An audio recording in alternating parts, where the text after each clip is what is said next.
Au Gabon, avec un taux de pénétration d'Internet en 2019 autour de 115% et un taux de pénétration du mobile de 165%, soit presque 3 millions de lignes mobiles actives en 2019 selon un rapport de l'Agence de régulation des communications et des postes ARCEP, les autorités s'inscrivent dans la consolidation des acquis.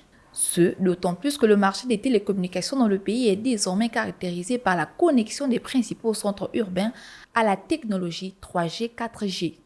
En perspective, favoriser la pénétration du numérique et être à l'avant-garde de ce secteur au niveau régional est l'ambition qu'affiche le gouvernement gabonais avec le projet de câble sous-marin dénommé Tout Africa.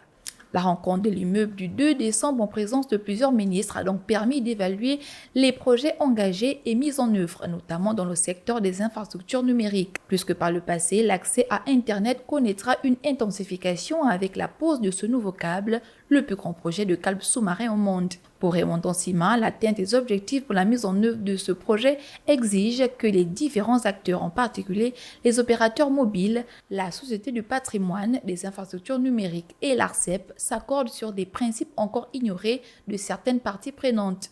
Selon lui, ces principes sont du domaine de la souveraineté nationale dans l'exploitation et l'utilisation des infrastructures numériques, du respect de la loi, de la pratique de la concurrence et de la sécurité. Car pour le Premier ministre gabonais, son pays doit maîtriser son cyberespace.